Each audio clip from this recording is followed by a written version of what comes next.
Hey everyone, and welcome to the channel. So today we get to take a look at the latest generation for the Dodge Charger. This is the Scat Pack trim level, but there's also a special surprise for this model here. We are pushing 1100 horsepower to the rear wheel, so this is going to be exciting to check out. Huge shout out to Carolina Auto Direct for providing this vehicle for me today. Be sure to check out their website. They have a massive selection of awesome inventory to choose from. That link is down below. So the Scat Pack behind me is finished off in F8 green, which is a beautiful color for this car. We'll also touch base with on the MSRP once we go over all the specs and features and get this out on the road. So let's start off underneath the hood where that surprise is. From the factory, this comes with a 6.4 liter Hemi V8 paired to an 8-speed automatic transmission, pumping out 485 horsepower, 475 pound-feet of torque. This model has 1100 horsepower. I am unsure of the torque specs, but I'm sure it is very close. All of that power is sent to the rear wheels, which is crazy to see. This has a curb weight right around 4,400 pounds. It'll do 0 to 60 in just under 4 seconds with a top speed of 175 miles an hour. It also has a fuel capacity of 18.5 gallons. You'll expect to see around 15 miles per gallon in the city, 24 out on the highway. This also has a wheelbase of 120 inches. Its overall length is 200.8. It has a width of 75 and a height of 57.8 inches. So as we work our way to the exterior styling now, just a quick note, pollen season is upon us. So look past all of that at the beautiful green color that this car is. So let's start up front, where for the regular Scat Pack, you have cutouts both in the upper and the lower section, along with some inlets on each corners there with the Scat Pack badge. And the LED headlights, DRLs, and turn signals have a nice housing to them to match the width of that grille. So it goes all the way across the front, which is very nice. This has fog lights in the lower section, and then you can see a little bit of a lip in the lower section of that bumper to give it that added aggression, along with that hood scoop. Now for this model, it also has the matte black hood with some great lines coming down both sides there. And for the side, this has an aftermarket set of 20-inch wheels with that bronze color, which complements this green very nicely. I'm unsure how much of a drop this car has, but it's definitely lowered over the stock Scat Pack. We have the Brembo brake calipers, both front and rear, with 6 pistons up front, 4 pistons in the rear. And then a nice design. Obviously all the Chargers have the same look with that line that's very distinctive. 392 badge is just behind that. This has body colored side mirrors. And then for the rear, you can see the Scat Pack logo with that matte black vinyl. This also has the matte black rear spoiler, which is a nice touch. LED lights for the rear with that light bar running right through the trunk. This particular model also has an aftermarket Scat Pack sticker, so that lights up with the rest of the bar. Very nice subtle touch to see. We have the backup camera, all the sensors, as well as that dual exhaust. Now let's listen to that because this has remote start. This is a loud vehicle. We'll double tap that button and let it rip.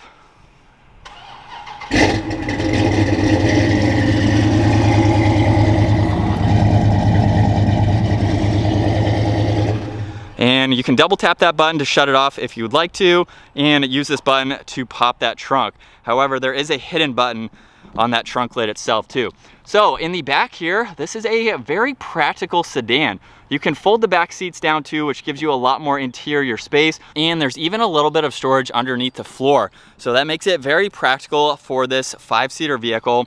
Now up top, there is one grab handle, so you can easily close that trunk, and then that is the hidden release if you don't want to use the key fob itself. As we work our way to the back seats now, you'll see that the door panel has a nice design to it with all of the green stitching that's in between all of the leather. There's the window adjustment, release handle, and plenty of storage space in the lower section of that door. You will notice too that we have a cool graphic for the Scat Pack down on the door sill there, and then the two-tone design for these seats. I really like all the green accents. It's not overdone for this model. Very subtle and gives it a good look.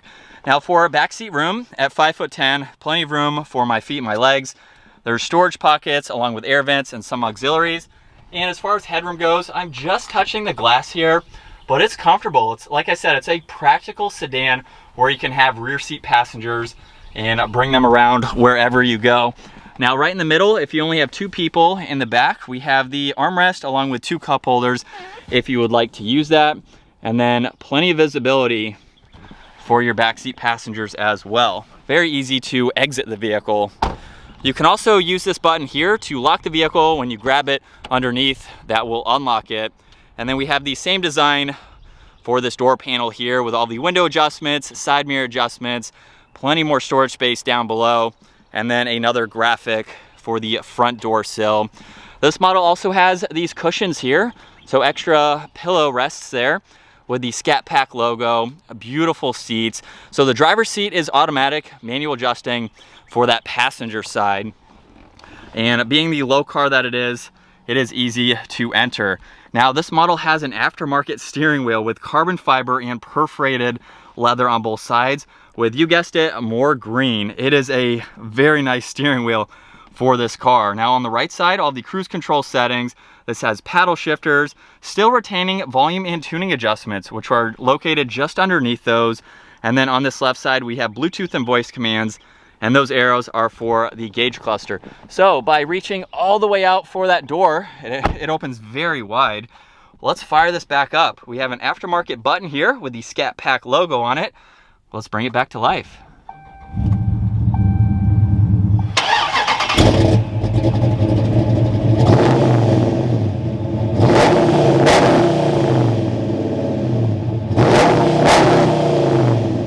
And looking at the gauge cluster, on the left side is the tach, right side is the miles per hour. Right in the middle, you have a lot more info to go through. You can see some fixed info, like the engine temperature, fuel level, and what gear you're in, and then some more info running across the top. Now let's start on messages here, and then we'll go to a screen setup, so you can actually adjust what you would like to see in the upper left, upper right, and then pull up some of this information just depending on what you would like to see.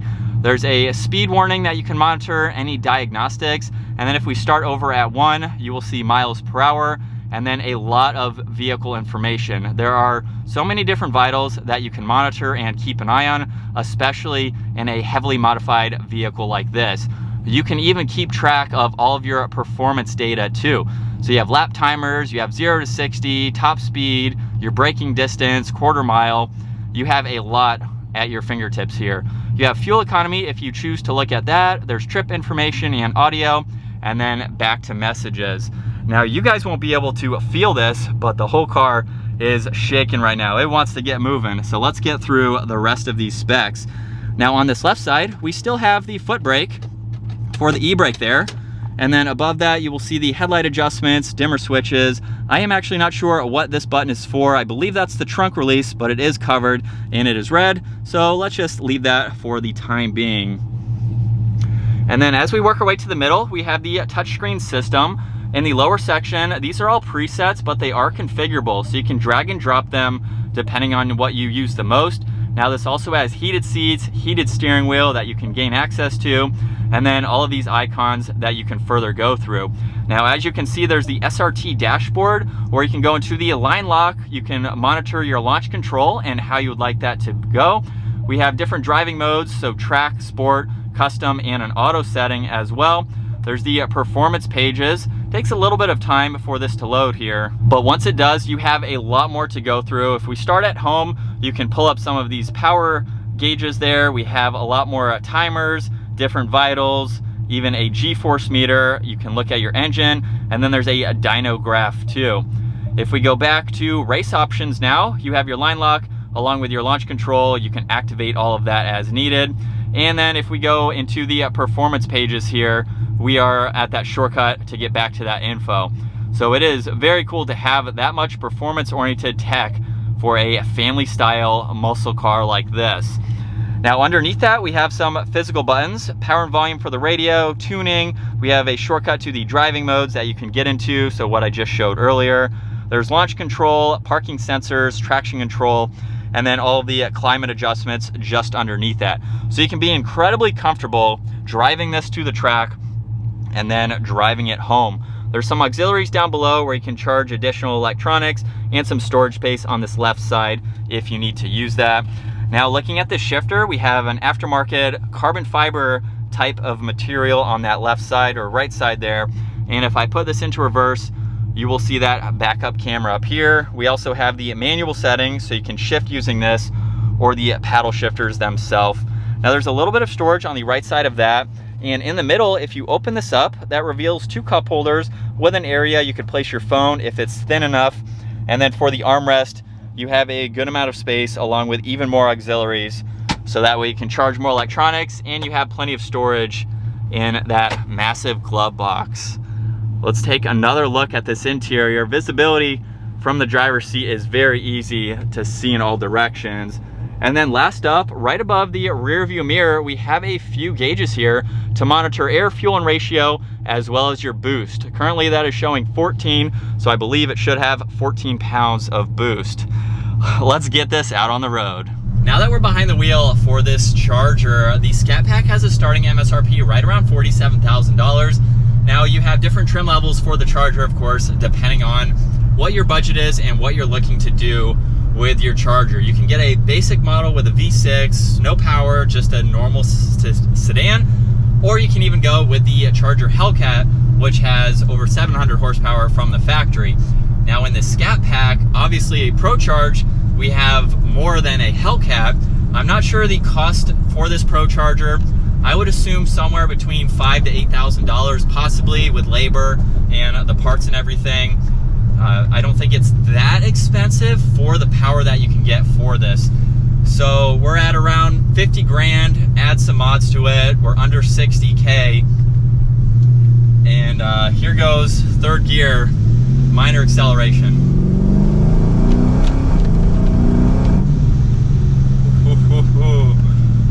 One thing that I will say, so everything is mild in today's video. It's not my car, I'm not doing pedal to the floor as much as I would like to.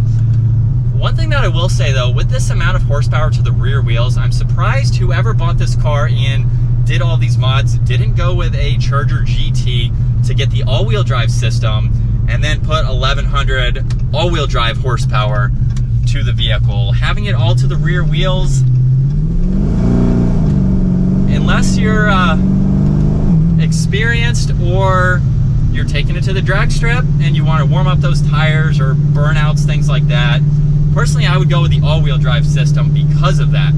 That doesn't mean that you can't manage rear-wheel drive with that much power, but you have another option to do all-wheel drive and then do the power that this has. So we will do some more accelerations once we get to a more straighter road. But as far as driving the Charger, I've been behind the wheel of a lot of them. I like how they drive. I love the performance technology that you get from Dodge. They do some crazy factory options in their vehicles and they give you all of the performance tech that you need to look at and monitor for someone buying a vehicle like this. You don't have to get an app on your phone and do all of that. You have everything right in front of you. Okay, I'm just gonna leave it in the automatic setting for now. Here we go.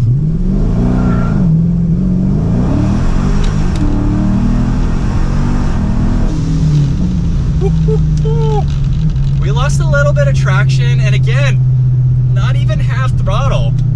Wow, you can get into some trouble in this car, but you could also probably win some races too. This is insane. This is probably one of the most performance-oriented vehicles I've ever been behind the wheel of. And babying that throttle, you can hear everything in the engine bay. This is insane. This is very cool. This is very cool. I wish you guys could drive this with me.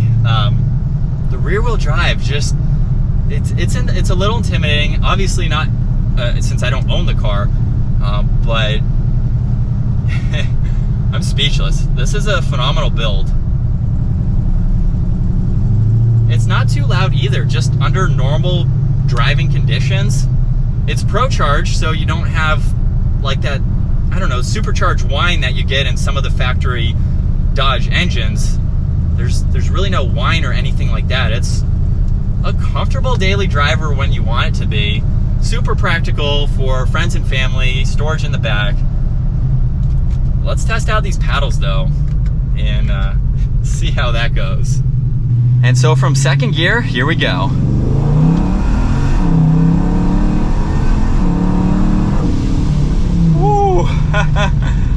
It's incredible to me how smooth these shifts are. For the added horsepower, they are so smooth, and I'm short shifting, but man, is this is crazy. Little bit of traction there, but wow, it is so smooth. So you're around $50,000-$60,000 for one of these models, and if you want to add the power to it, I don't think it would really cost a significant amount to where it's not doable. Obviously, we're in one right now, and just the build on this is incredible. We have a good bit of money into this. For a family style sedan, you can put car seats in the back, you can take it to the grocery store, you can drive it every single day. They're super comfortable and quiet if you don't mod them, but when you do mod them,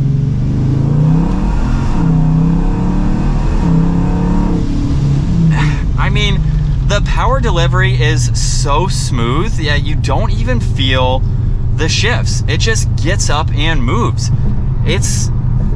I've never been in a vehicle with this much power where you have the drama, but you don't have the jerkiness of going through the shifts. Like it's so smooth, get up to speed, very comfortable. It's the most powerful car I think I've ever been behind the wheel of, and it drives when you want it to in traffic just like a normal vehicle would. So if you want potential for power like this, take it to the drag strip, just do some performance style driving like that. But you have a family, you need space for kid seats, whatever, you need something that's a little bit more practical if it is your only vehicle. The Charger is a cool option, and as far as turning radius goes, feels a little bit heavy, but we have the aftermarket steering wheel, so it might add a little bit to the weight of that. But I think with visibility here, you can see behind us, we'll do one more acceleration before we end today's video. So we'll just leave it in drive now. So if you're at the drag strip, you might get some quicker shifts letting the vehicle do it itself. It's gonna downshift.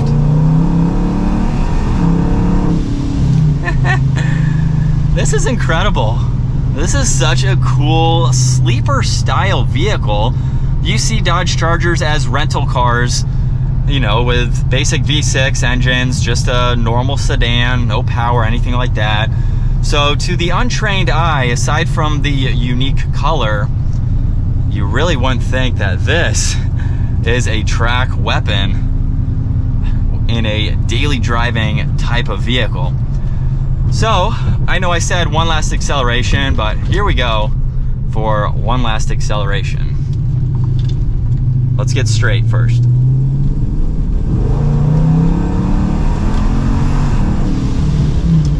And that's gonna wrap it up for the walk-around review and test drive with an 1100 horsepower Dodge Charger. Once again, a huge shout out to Carolina Auto Direct for providing this car for me today. Babying it as I do, a little bit of an acceleration, but definitely awesome to check out. Check out their website. Also give this video a huge thumbs up if you enjoyed it, and consider smashing that subscribe button so you don't miss out on our daily uploads. I will see you all in the next video.